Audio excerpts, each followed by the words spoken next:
All right, so quiz I'll update on Canvas. Mathematical induction. I'm not sure what I can tell you that I haven't already told you a number of times. People seem to have the basic idea of how to do a proof by mathematical induction, but there's some issues that I'm still seeing in sometimes the majority of cases. So let me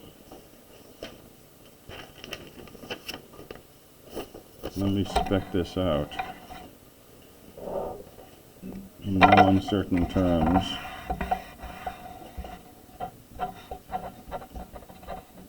Step 1, state your proposition. Okay, this is a proof. This is a formal justification of some statement being true. Okay, court of law. You're going to go up in front of a judge and an angry jury, and they're going to say, what do you mean this summation is equal to that expression? I don't believe that. And you're going to try to convince them. Okay, and you do this by saying, okay, let P of n be the proposition that this summation is equal to that expression. I'm going to prove P of 1, and I'm going to prove P of n implies P of n plus 1, and then by mathematical induction I will conclude P of n is true for all n. Okay, that's your proof.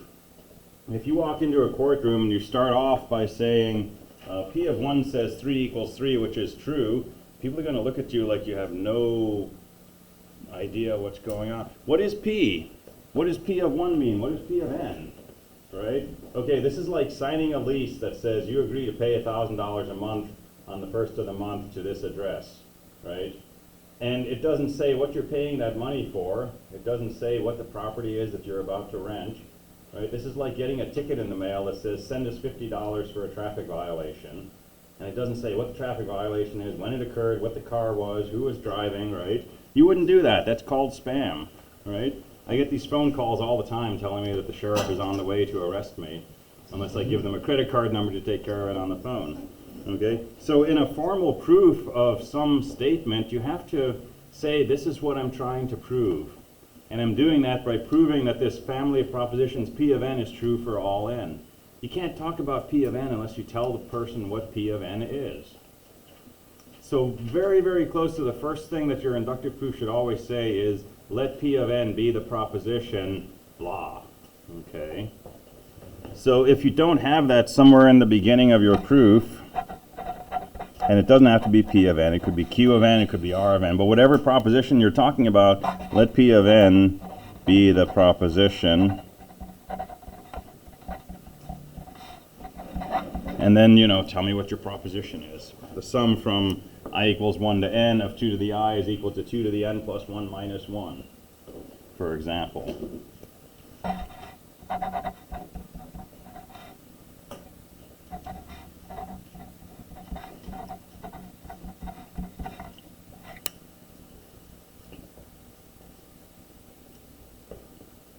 All right, so you've stated a proposition. To do mathematical induction, you need two things. You need to prove that P is true for some particular value of n, that's called the base case, and then you need to prove that P of n implies P of n plus 1, typically. Maybe n plus 2, right? Tell the person that that's what's going on. Don't just start off saying, 1 plus 2 equals 3 equals 2 to the 2 minus 1, check mark. That's true. That's nice to have. What does that have to do with your proof? So tell the person what's going on. P of 1 says, right, this is true, therefore P of 1 is true.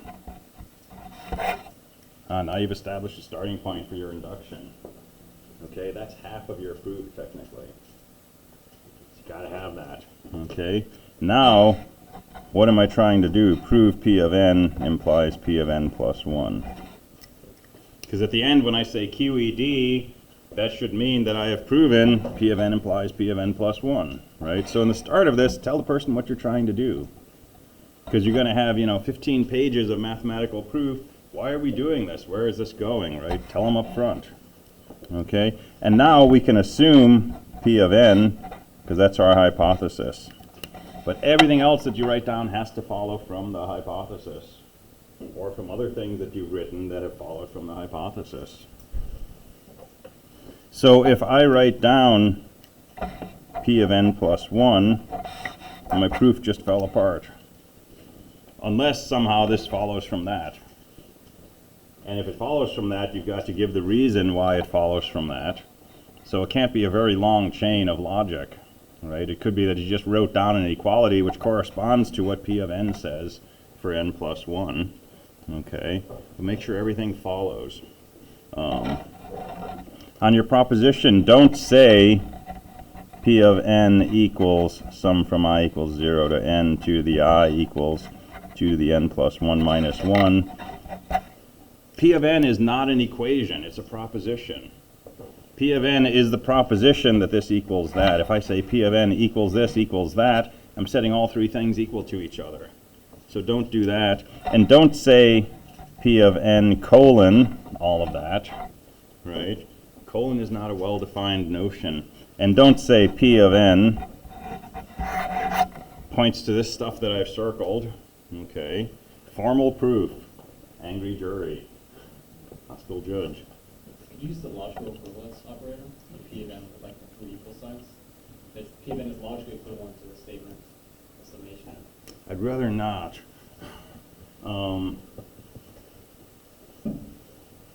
Yeah, I'd rather actually just see it written out. P of n is the proposition that this equals that, or whatever it is. All right.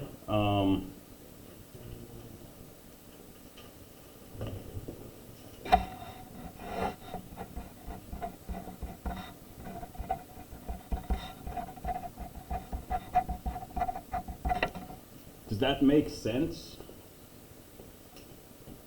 The proposition that this is equal to that plus 2 to the n plus 1 equals this other thing. That doesn't parse in human speech, right?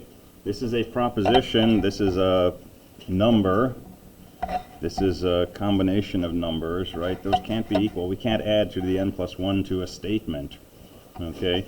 What is meant by this is that the left side of the proposition P of n plus 2 to the n plus 1 equals this, right? Don't force the reader to try to understand what's going on in your mind, right? Write it down. That's the whole nature of a proof. Don't leave anything to guessing. Don't leave anything to interpretation. Spell it all out, right? Because the judge who's reading this is not very bright. Okay, that's me. I don't know how to prove this. Show me.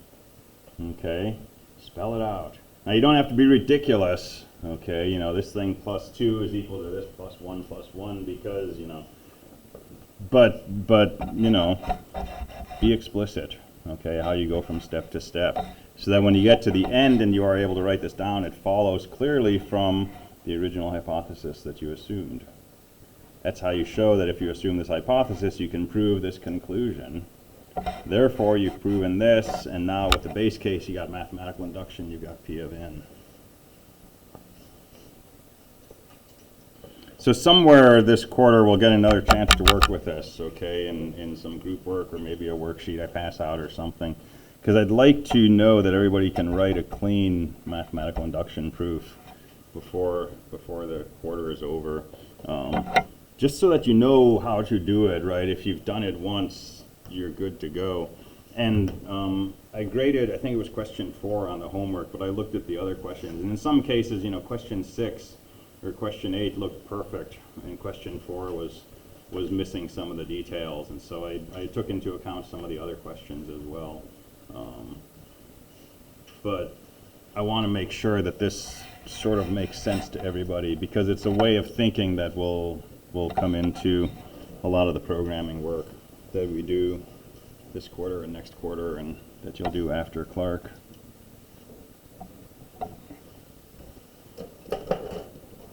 All right, so if you have questions about the homework, let me know.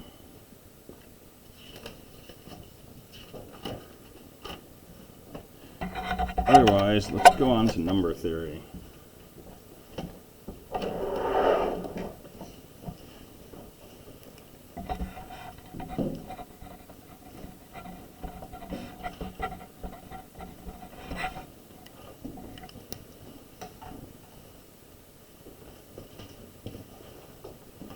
So number theory is one of these fields. It's a branch of mathematics. It's very deep. It's very beautiful. It has lots of questions that are still unsolved. It has lots of questions that in the process of being solved spawned entire branches of mathematics. Okay? But the questions of number theory are often very simple to understand without being an expert in number theory. They're things that relate to things like addition and multiplication and division. Okay, they're things that you can explain to somebody and they can understand the question, but the answer is phenomenally difficult to find, and in some cases has never been found.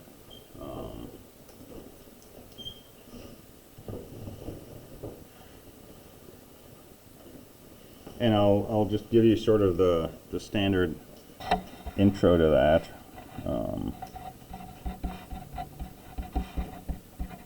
So 3 squared plus 4 squared is equal to 5 squared. Okay, that's 9 and 16 is 25. And that represents, a triangle which is 3 units on one side, 4 units on the other, and 5 units on the hypotenuse. And the Greeks liked whole numbers. We've talked about that, right? So they were intrigued with these triangles where you could make all 3 sides a whole number, but still have this right angle here, right? So a Pythagorean triangle is one where the 3 sides, x, y, and z, satisfy x squared plus y squared equals z squared, where all 3 of those numbers are integers. So 3, 4, 5 is a simple Pythagorean triple. 5, 12, and 13. 25 plus 144 equals 169. That's another one. And the Greeks studied in detail which sets of numbers have this property where the sum of the squares of 2 is equal to the square of the third. And we talked about, this fact that if this is a 45-degree angle, there's no fraction even that works for the length of that diagonal. It's an irrational number, and we don't talk about that. So they studied these, right? And this is a general type of question called a Diophantine equation. And so a Diophantine equation is an algebraic equation that you're trying to solve with whole numbers, right? If you're working over real numbers, it's not a big deal, right? I can find lots of real numbers where the sum of the squares of 2 is equal to the third, right? 1 squared plus 1 squared equals the square root of 2 squared. But over integers, it's a harder question. So the Greeks knew a lot of ways that you could solve this equation. They came up with general formulas that would give you sets of 3 numbers that satisfy this. But they were unable to find integers that satisfied this.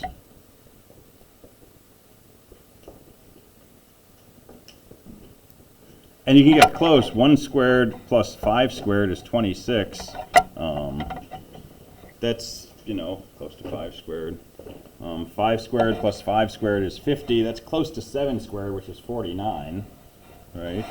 But they weren't able to find integers that satisfy this equation exactly. And so Fermat, French mathematician, was reading a book on Diophantine equations, and he came across this formula, and he wrote in the margin of his book, there is no solution to this in integers. And he said, moreover, it's impossible to solve this equation for any number n bigger than 2. So there's no solution for x to the 4th plus y to the 4th equals z to the 4th, right? This is a really simple question to pose. Anybody who knows how to raise something to the 3rd power can understand this question, right? Can you find 3 integers where the sum of the cubes of the first 2 is a perfect cube? And he wrote in the margin of his book that, there's no solution to this in integers other than when n equals 2.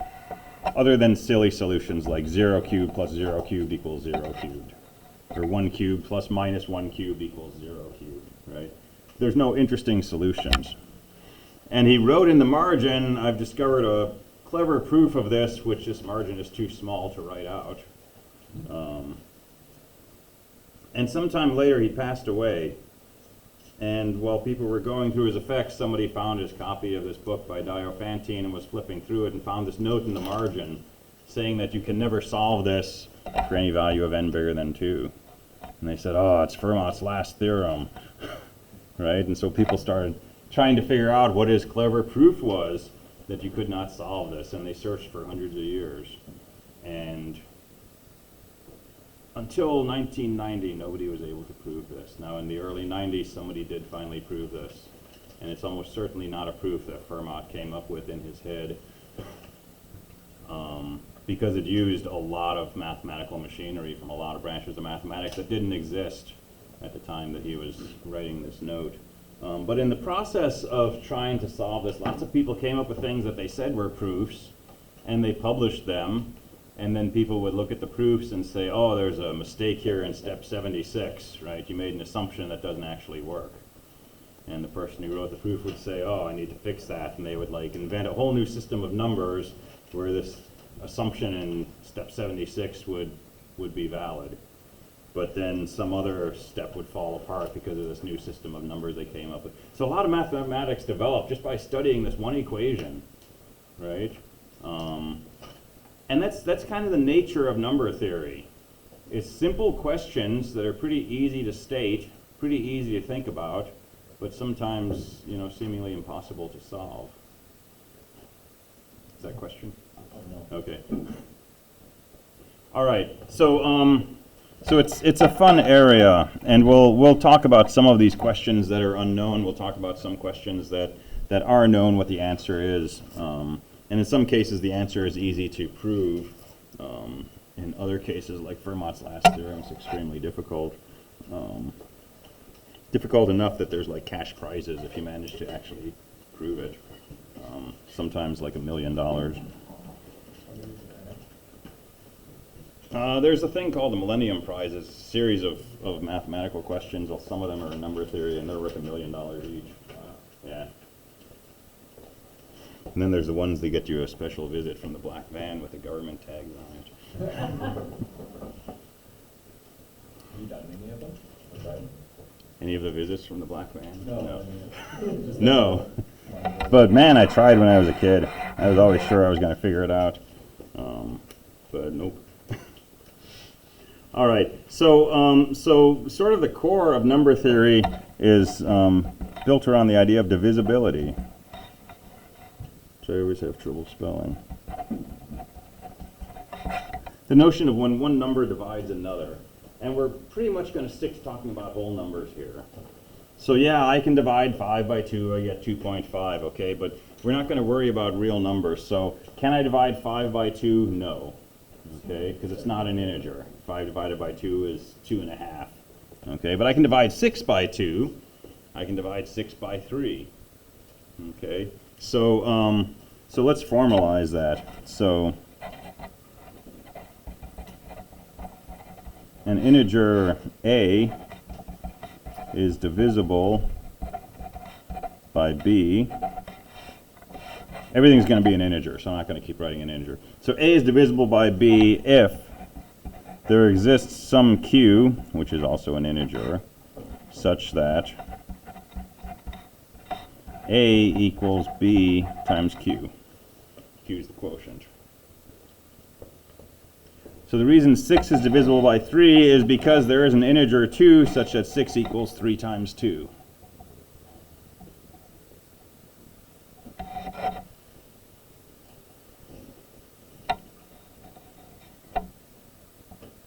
So 81 is divisible by 3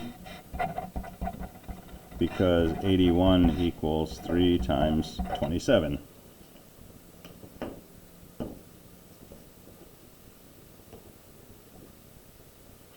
And if a is divisible by b, we write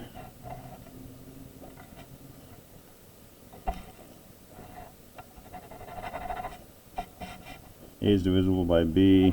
A is a multiple of b. We can say b divides a. We can say b is a factor of a. And we also have a funny notation, which is b vertical bar a. So this means b divides a.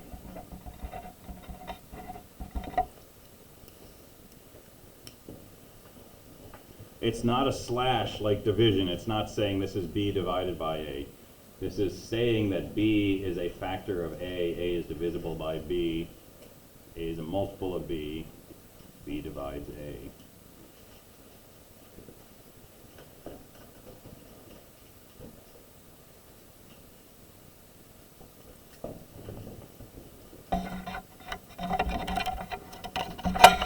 So we can write the following. 7 divides 28.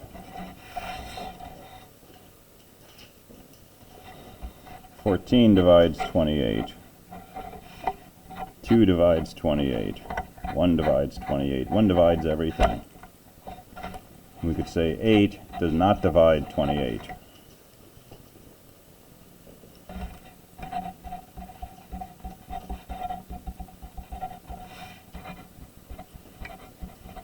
Okay, we're going to use that symbol a lot.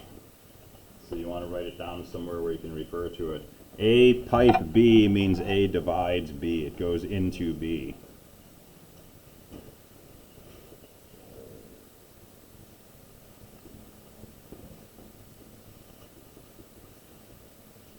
Okay, everybody clear on that?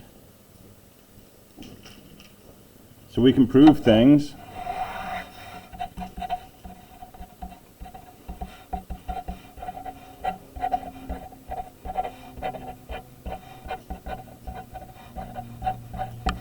Here's a useful theorem. If A divides B and B divides C, then A divides C.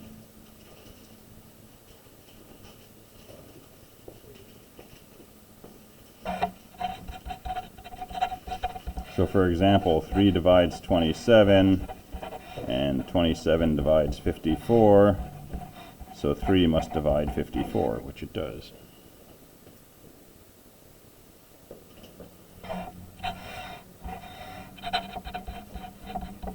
Okay, most of these proofs are pretty straightforward if you line them up right. So let's prove this. Okay, well, we have a hypothesis, this, and we have a conclusion, A divides C. So let's state our hypotheses. A divides B, that's a hypothesis. B divides C, that's a hypothesis. Okay, our definition of A divides B is that B is a multiple of A. In other words, there's some Q that when we multiply Q by A, we get B. Okay, so my third statement is going to be there exists some Q in Z such that B equals A times Q. That's the definition of this divide symbol, together with the fact that A divides B. So I'm just saying B is equal to A times some integer. Okay, step 4, I'm going to do the same thing with B. I'm not going to use Q again, though, because I've already used Q as a thing that you get when you take B and divide it by A. So there exists an R, which is an integer, such that C equals B times R. That's also the definition of divide and hypothesis 2.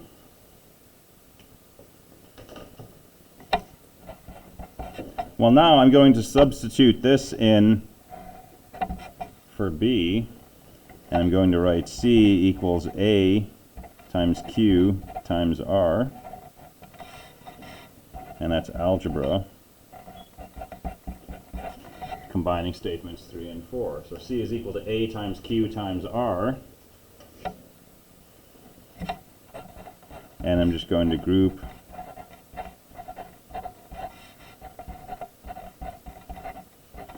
and say C is equal to A times this number QR, where QR is an integer.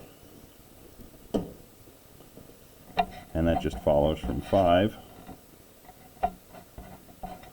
And what have I done? I've shown that C is equal to A times some integer.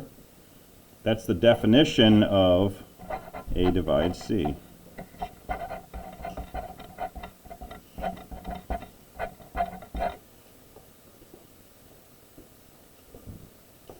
So by assuming those two hypotheses, we've proved that A divides C, and that's what we were trying to show. What is it that you said for step 5? C equals A times Q times R. I basically plugged A times Q in for B right here. So C equals AQ times R. That's algebra. That's what? Algebra? That's algebra from combining 3 and 4.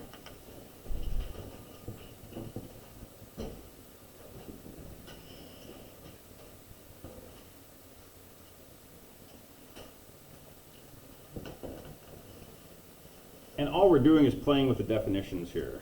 Right? What does it mean to say that this divides that? And we're just kind of plugging in. Same thing we were doing with proofs about evens and odds. And we can prove all kinds of things. If A divides B, then A divides 2 times B.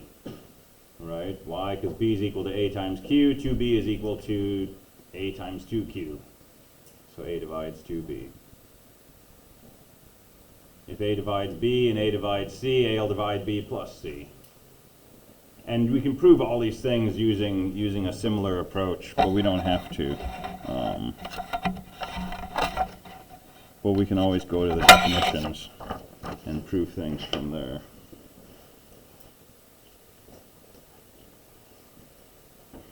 Okay, well, let me give you a theorem that we're not going to prove, but we're going to use critically.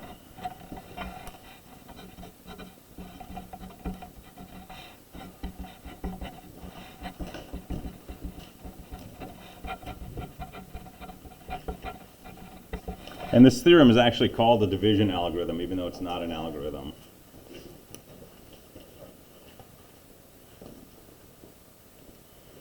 And I'm not going to state it formally for you, because stating it formally is kind of a pain.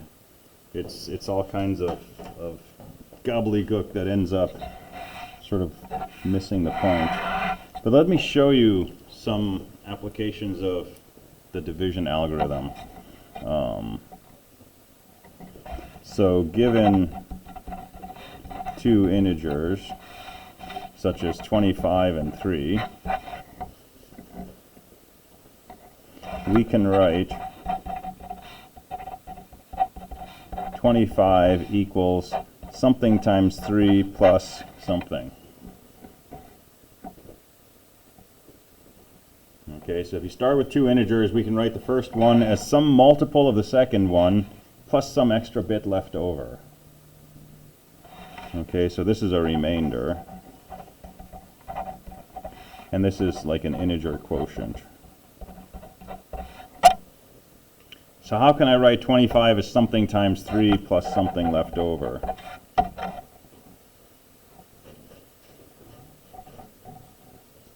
Say again? 25 equals 5 times 3 plus 10. Perfect. Any other way to do this? 25 equals 8 times 3 plus 1. Any other ways? 6 times 3. 25 equals 6 times 3 plus 7. Making me work. Yeah. There's a lot of ways. There's a lot of ways. Can we go over and then plus negative? Sure. What's an example? 9 times 3 is 2. 9 times 3 plus negative 2. I'm still going to write it as plus some remainder. There's an infinite number of ways we can do this. Okay, so the remainder we get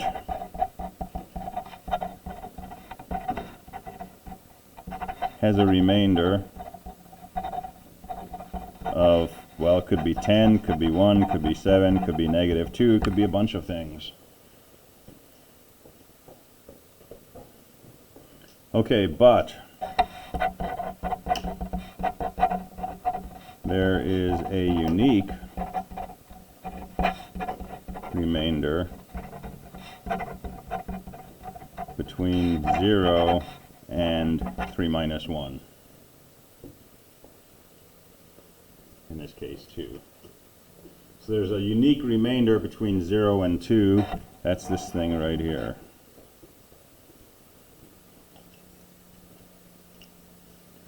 The division algorithm says that if you do this, you always get exactly one unique remainder somewhere between 0 and this number minus 1.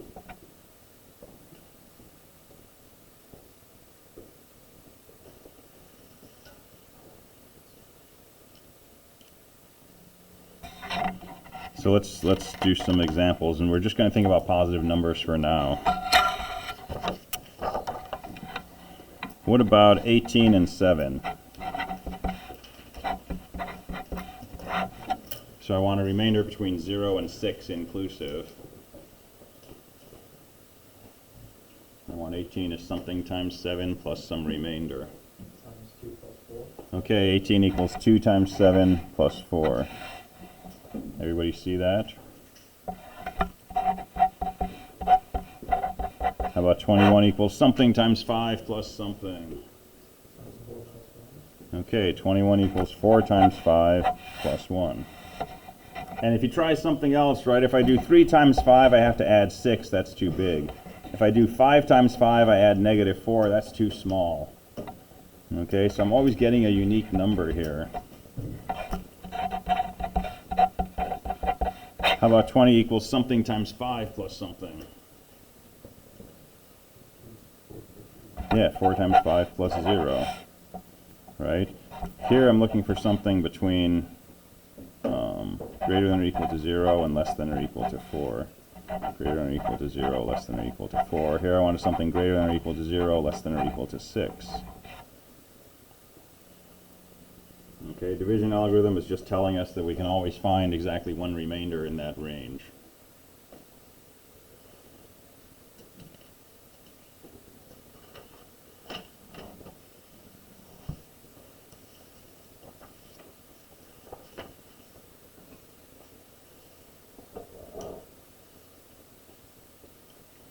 All right, well, I'm going to keep this number positive, but let's make this first number negative. Let's do negative 10 equals something times 7 plus something. And we're looking for something bigger than or equal to 0 and less than or equal to 6. So negative 10 is something times 7 plus something. Negative 2 times 7 plus 4. So negative 2 times 7 is negative 14 plus 4. If I did negative 1 times 7, it would be plus negative 3, which is too small. If I did negative 3 times 7, it would be plus 11, which is too big. So there's our unique value.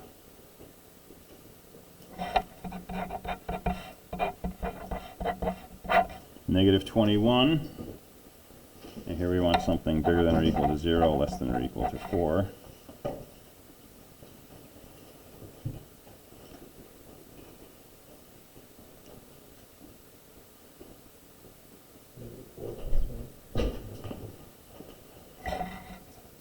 Not exactly. So negative 4 times this will be negative 20, plus 1 will be negative 19. So negative 5. So negative 5 is negative 25 plus 4. All right, you got the idea, right? Division algorithm tells us these numbers always exist, and they're unique. So we can talk about the remainder when one number is divided by another.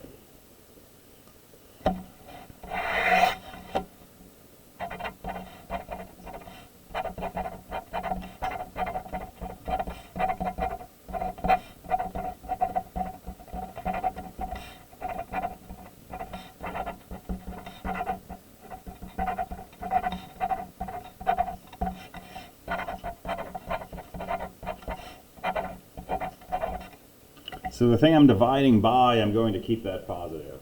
Can't be 0 if you can't divide by 0. I'm not going to let it go negative. But A could be positive, negative, or 0. So if we take A and divide it by B, we can define the remainder. And it's always the remainder, which is between 0 and B minus 1. So this remainder will be bigger than or equal to 0 and less than or equal to B minus 1.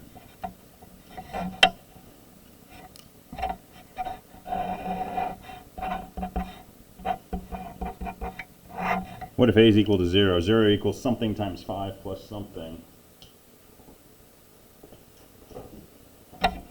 And this remainder has to be bigger than or equal to 0 and less than or equal to 4. Yeah, 0 times 5 plus 0. So 0 divided by any positive number leaves you a remainder of 0. And this is not like as mysterious as I'm probably making it sound. You do this in elementary school when you first learn division, right? So you want to do 21 divided by 4, and it goes in 5 times with a remainder of 1. That's all we're doing. We're picking up that remainder, right? But I want to make sure that we understand this remainder has to be between, you know, in this case, 0 and 3, if we're dividing by 5, by 4. All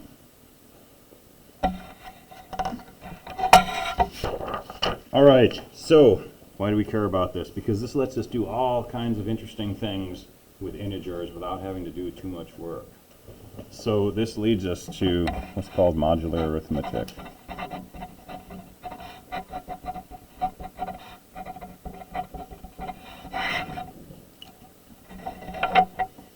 And modular arithmetic is basically saying we want to do something with integers, but instead we're going to work with the remainders we get when we divide those integers by something.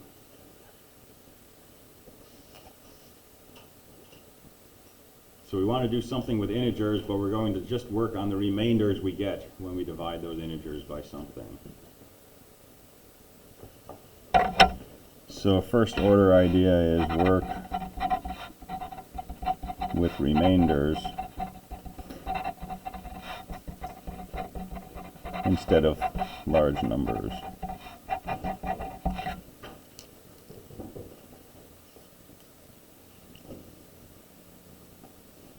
And I'll give you an example.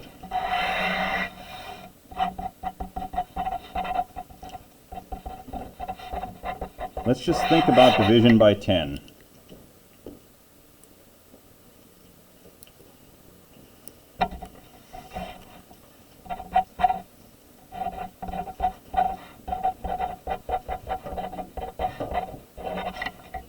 So there's a big number. If I divide that by 10, what's the remainder I'm going to get? 8, right? The last digit. Right? So divide by 10, I'm just going to have, you know, that with 8 left over. Okay? So that's easy because we work in base 10. Here's another number, so the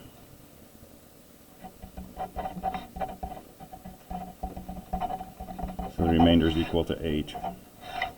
Here's another big number.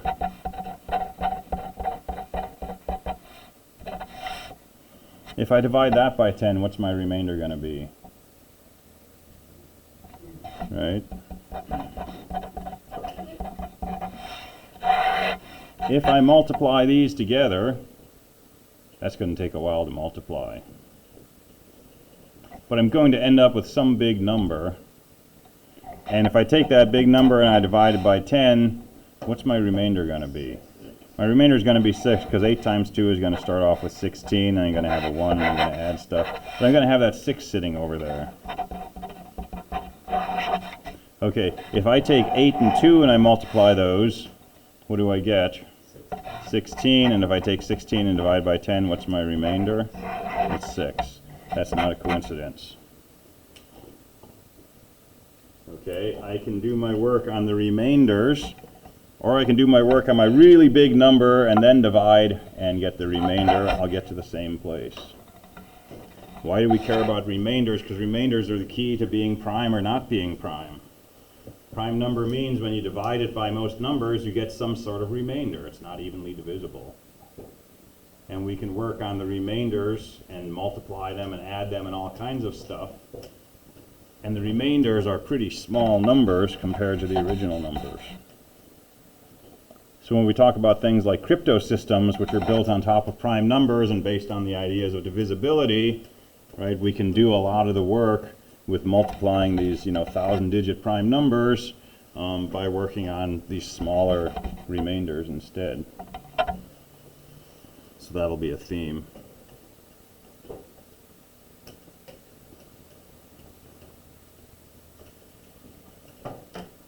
All right, so let's generalize this idea. And this is what modular arithmetic is generalizing this concept as follows.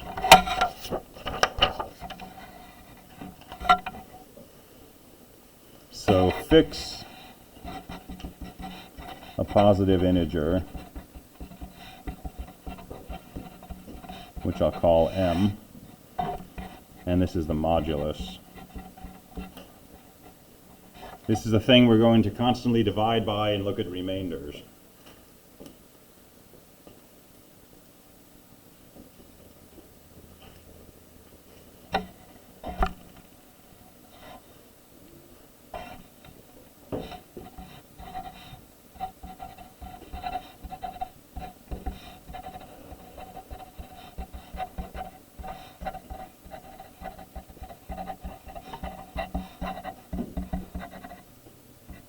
So if we write a followed by parentheses mod m, that's a shorthand for saying the remainder when a is divided by m.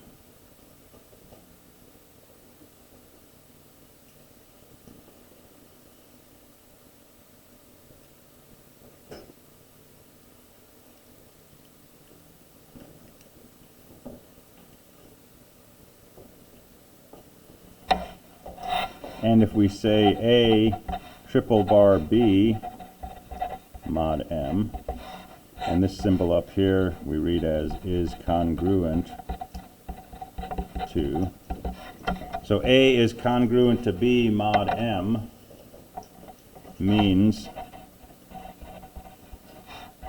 a divided by m and b divided by m have the same remainder.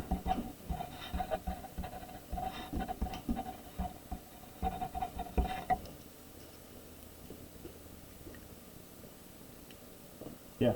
So because you have to use that special sign, that means that the a mod m, you can't just treat that as like an operation, a number operation. Well, you kind of could. Okay. This is, if you're doing C, this is what you get when you say a%m. Okay, that's the modulus operator. It's the remainder when you take a and divide by m. So in C code, you can use the percent operator, and it means divide, give me the leftover part. But to say like a equals b mod m, just like So that means a%m is the same as b%m. oh, because it's just like distributed. Yeah, it means they have the same remainder.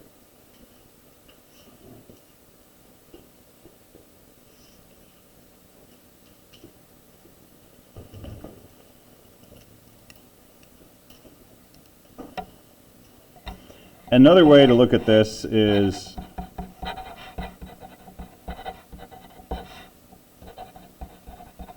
that m divides a minus b. So if two things are congruent modulo m, their difference is divisible by m.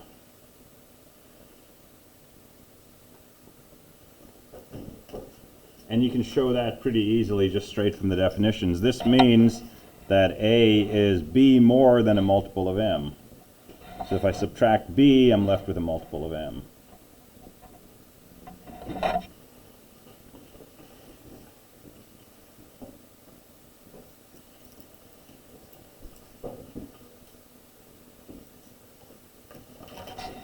So over here, 18 was 4 more than a multiple of 7. So 18 was congruent to 4 modulo 7.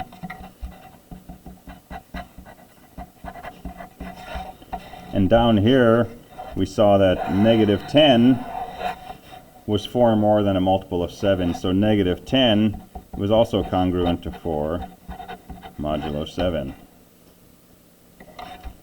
And these things work transitively. 18 is congruent to 4, which is congruent to negative 10. So 18 is congruent to negative 10 mod 7. What does that mean? That means this difference is a multiple of 7. What is 18 minus negative 10? That's 28, which is a multiple of 7.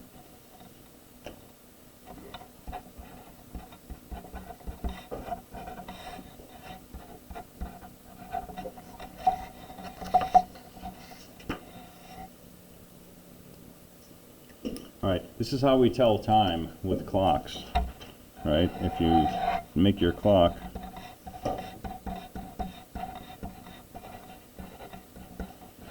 and number midnight 0 instead of 12, and right now it's 2 o'clock, and the next time you look, it's 4 o'clock. How many hours have passed? Well, maybe 2 hours passed, or maybe 14 hours passed, or maybe 26 hours passed, or maybe 38 hours passed. Depends how long you've been sitting here. We don't know how many hours passed, but we know that however many hours passed is going to be congruent to 2 modulo 12. In other words, when the hands got here, the amount of time that passed was at least 2 hours plus maybe some multiple of 12 hours. Okay, that's doing modular arithmetic for us. And if you count on your fingers and every time you get to 10 you go back to 0, you're doing addition modulo 10. You're just looking at the last digit. Okay, that's what we did when we multiplied those two big numbers.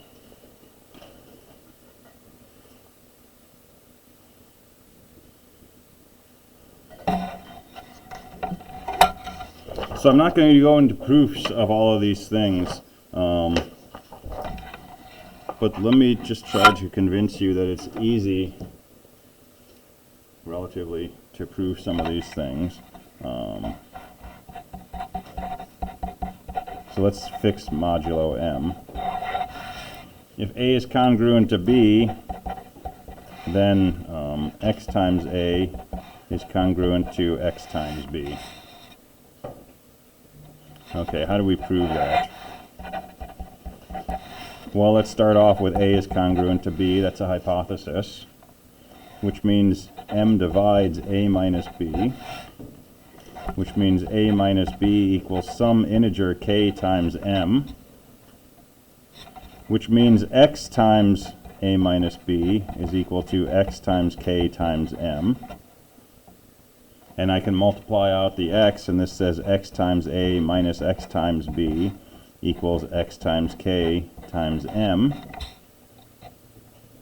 Well, here's two numbers whose difference is equal to m. By definition, that means that first number is congruent to the second number.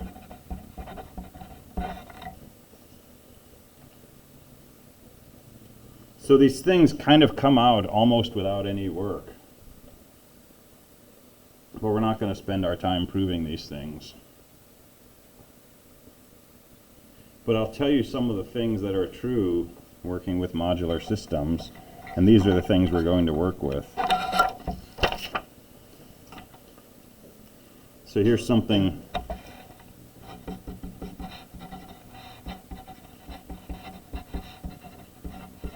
and we'll fix m again. This will be our fixed moduli. It's an integer bigger than 0.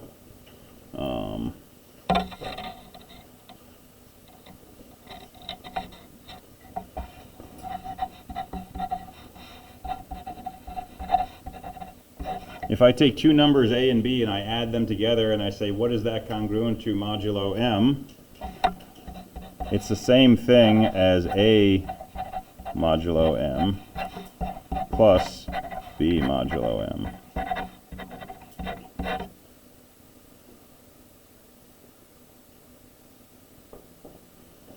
And if I do a minus b, that's congruent to the difference of what they are each equal to modulo.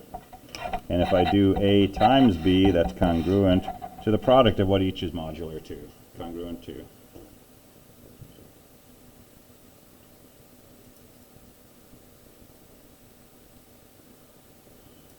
And we have lots of other nice properties. A plus b is congruent to b plus a. A plus b quantity plus c is congruent to a plus the quantity b plus c.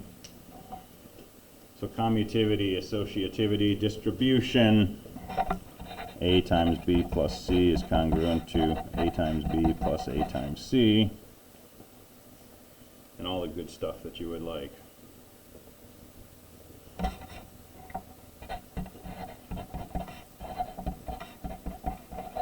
If we multiply a number by a, it's congruent to a.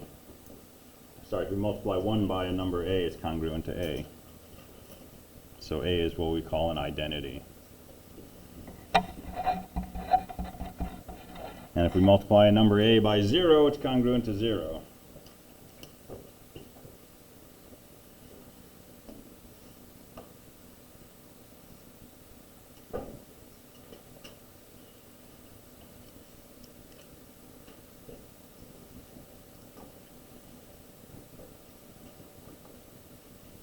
All right, what's missing from this table up here?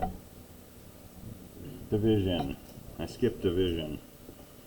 Dividing integers is funny business. Because in general, we can't divide. We can't take 7 and divide it by 5. We don't even get an integer. So we can't really write a similar statement about a divided by b, unless a happens to be a multiple of b.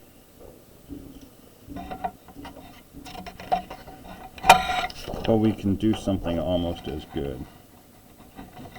So how do we learn to multiply when we're kids? Repeated addition, okay. And then when we're tired of adding up really fast, there's a big thing taped on the wall and you have to memorize it, right? That's how we learn to multiply. There's a table. Our table only went up to 12. I think other schools go up higher. But this was the 60s, so we weren't as aggressive. Let's make a multiplication table. And let's fix a moduli. Let's do modulo 5. And this is multiplication. Now, the multiplication table in my school that only went up to 12, well, that was good until I had to multiply by 13. And then I was stuck, because I didn't know what 13 times 12 was. I still don't unless I add really quickly. But modular arithmetic, remember, I can reduce things modulo 5 before or after I multiply. So if I want to do, 17 times 46 modulo 5, I know that's going to be congruent to, well, 17 is 2 more than 15. 46 is 1 more than 45. This product's going to be 2 more than a multiple of 5. As long as I can multiply these modular equivalences, I can do modular multiplication. And these modular equivalences are what? They're always bigger than or equal to 0, and they're less than or equal to 4. So my multiplication table that goes from 0 to 4, that's all I ever need.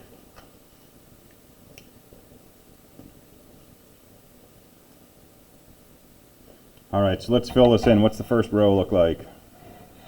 0 times anything gives us 0. Good. Okay, how about the second row? Awesome. All right.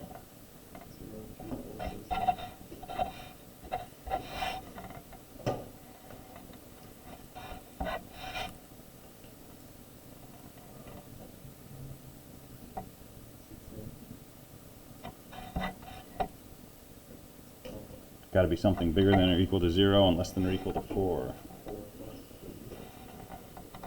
So what is 2 times 3? Just plain old 6. Okay, what is 6 modulo 5?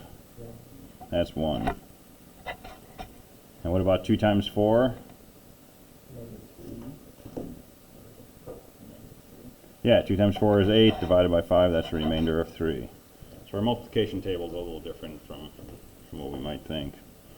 Okay, can we do the row 3? I'll do the first one. No, that's 7. 3 times 1? That's 7, not 0. Yeah. 1 again. So 3 times 2 is 6, that gets us to a 1. 3 times 3 is 9.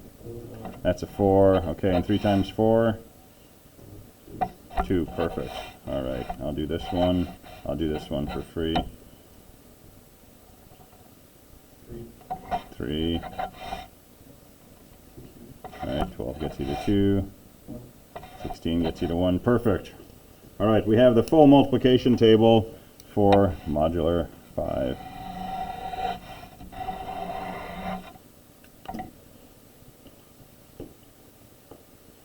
And I'm going to cross out this first column and this first row because they're uninteresting. Okay, they belong in there, but I'm going to cross them out for what comes next. So let's do modulo 6.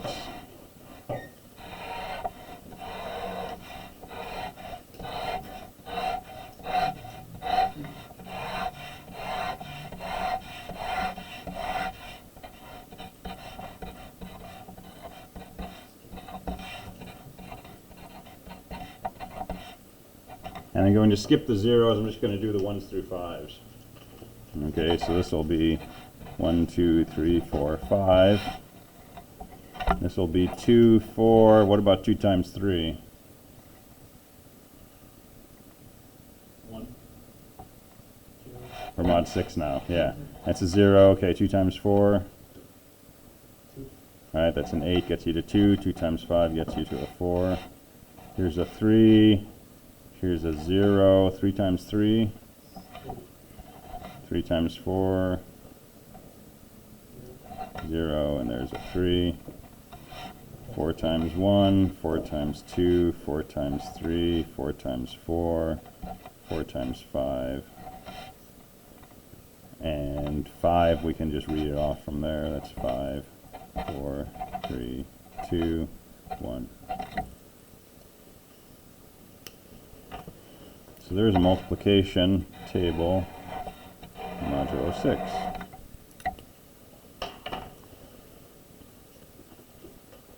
All right, and no, ignore these. Let's just look at this. And let's look at this. Other than the fact that the first one is 4 by 4 and the second one is 5 by 5, is there anything fundamentally different between those two tables? There's zeros in the bottom one. There's no zeros in the top one. That's interesting.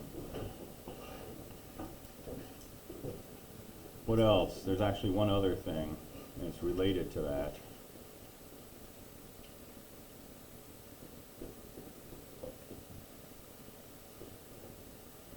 Well, I just want to ask, is it because 5 is prime? It is. Cool. Yeah.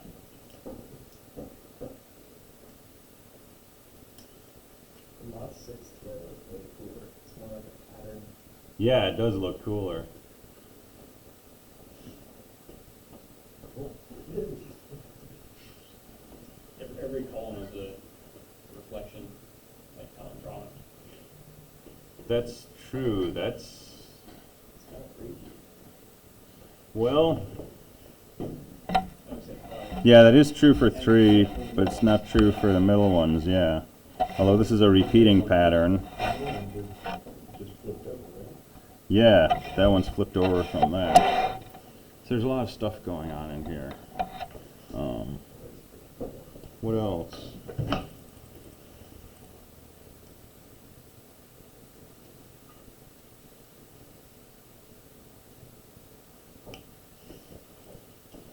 So here's the other thing. Every row has the numbers 1, 2, 3, 4. Every column has the numbers 1, 2, 3, 4. In this one, not the case. This one has 1, 2, 3, 4, 5. This is missing 1, it's missing 3, it's missing 5.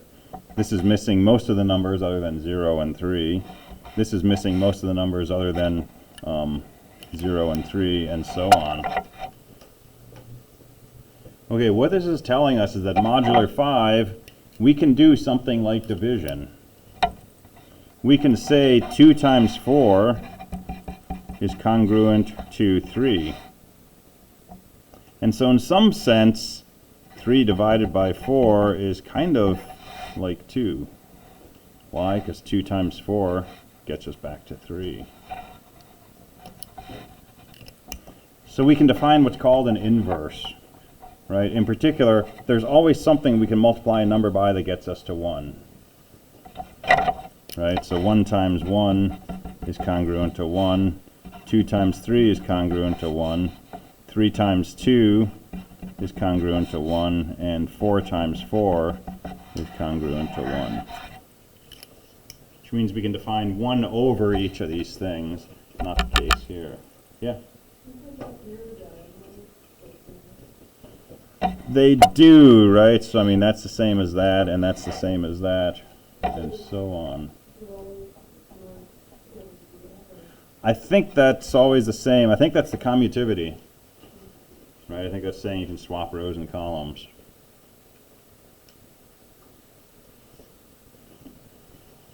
So if we're working modulo 5, every number has an inverse. If we're working modulo 6, some numbers don't have inverses. There's nothing we can multiply 2 by that has a remainder of 1, right? Why? Because every time we multiply something by 2, we get an even number. And to have a remainder of 1 when you divide by 6, you got to be an odd number. Okay? So the difference here is yes, that 5 is prime and 6 is not. If you work modulo a prime number, every number has a inverse. If you work modulo 6, that's not the case. Primes are going to pop up again and again in all kinds of places in what we're doing. And primes pop up everywhere. They pop up when we do hash tables. If we actually try to define a good hash function, we want to make sure the length of our hash table is a prime number. And there's reasons why that will give us fewer collisions and less clustering, depending on how we're hashing. So it pops up there. It pops up in all kinds of encryption algorithms, which we'll talk about next week. Anybody here familiar with cicadas? Anybody from the East Coast? The bugs. Yeah. So every 17 years, this bug emerges from the ground. And they look kind of like grasshoppers, but with really cool red eyes. And they're about that big, and there's, I don't know how many digits after the one, how many zeros, but there's a ridiculous number of these things. And they all come out in the same, like, a few week period, once every 17 years. And if you're in the woods while this is going on, it's deafening, right? I mean, it's like seriously painfully loud. If you're driving down the road, it's disgusting, because the road is just covered with these things, and there's nothing you can do but run over them. And I mean, it's unbelievable. If you have a chance to experience it, it's amazing, just the volume of cicada bug. They come out every 17 years. And there's another brood of cicadas that comes out every 13 years. And those are both prime numbers.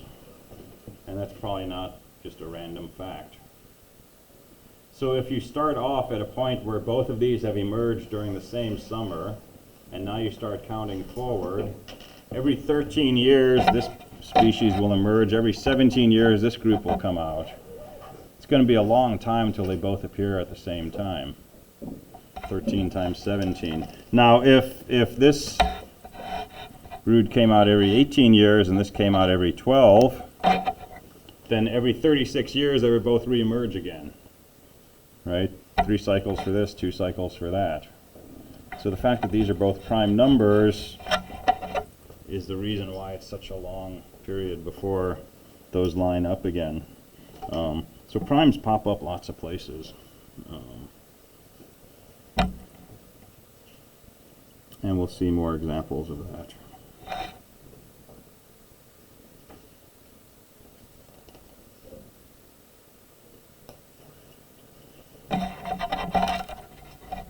Okay, we got 3 minutes left. Let me give you one other thing to take away. We got 8 minutes left, technically.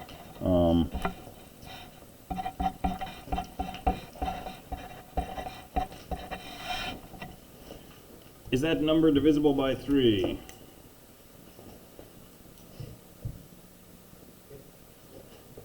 So how do you know? Say again? Keep adding the digits. Keep adding the digits, and if the sum of the digits is divisible by 3, the whole number is divisible by 3. How many people knew that? Cool. So 4 plus 2 is 6, 7 and 5 is 12, 18, 21, 30, 31, 33. That's a multiple of 3, so this whole number is divisible by 3. Okay, why does that work? So let me pick a smaller number. Let's just pick on 9, 12. Okay, 9, 10, 12, that's divisible by 3. Okay, what is this? This is 9 times 10 squared plus 1 times 10 to the first plus 2 times 10 to the 0. That's what it means to write this thing out. Okay, what is 10 congruent to modulo 3?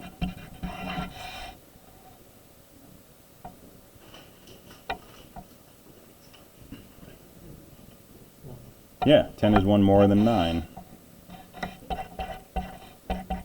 10 squared is 10 times 10. That's congruent to 1 times 1, which is also 1. 10 to the third is congruent to 1 to the third, which is congruent to 1. So any power of 10 is 1 more than a multiple of 3. So this expression, which is 912, is congruent to 9 times, well, 10 squared is 1, plus 1 times 10 to the first is 1, plus 2 times 10 to the 0. 10 to the 0 is just 1. That's also congruent to 1, which is just congruent to 9 plus 1 plus 2. So the remainder when you divide this by 3 is the same as the remainder when you divide the sum of the digits by 3. So if adding up the digits gives you something that's divisible by 3, your original number was divisible by 3.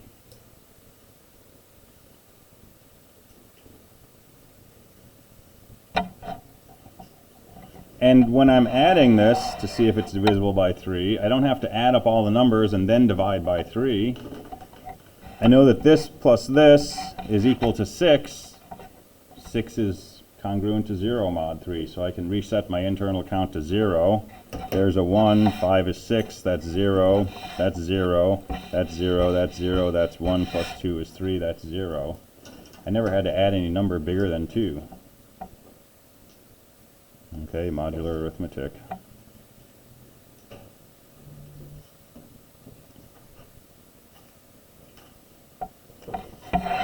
If I work modulo 9, I can do the same thing. 10 is congruent to 1, which means 10 squared is congruent to 1, which means 10 cubed is congruent to 1, which means every power of 10 is congruent to 1. So is my number divisible by 9? Add up all the digits. If that sum is divisible by 9, your original number is divisible by 9. It's called casting out nines.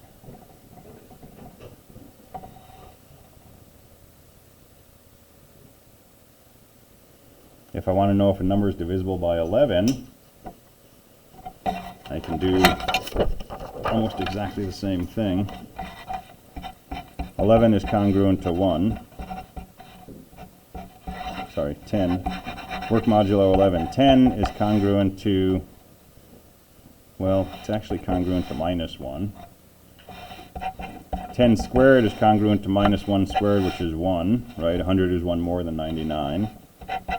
10 cubed is congruent to minus 1. 10 to the fourth is congruent to 1. And so on.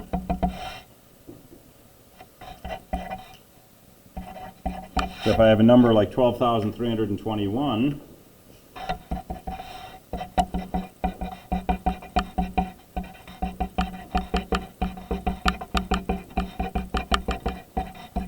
I can write it out as sums of powers of 10.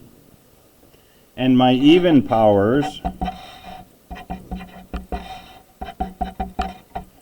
are congruent to 1, and my odd powers are congruent to minus 1.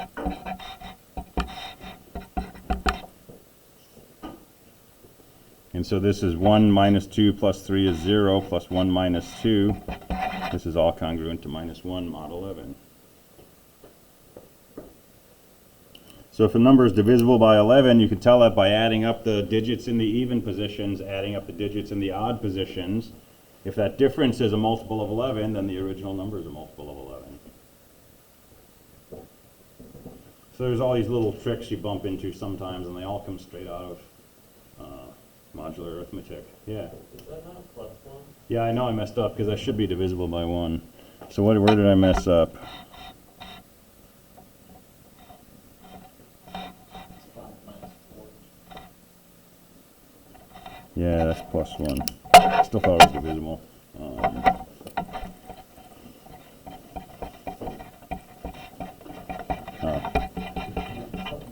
Try 14641. And that should turn out to be 6 and 1 is 8, 4 and 4 is 8, difference is 0, so that's a multiple of 11. All right, so Friday we will work on some worksheets to play around with divisibility and modular arithmetic, and then we'll start learning how to do operations on large numbers using some of these properties. All right, I will see you next time.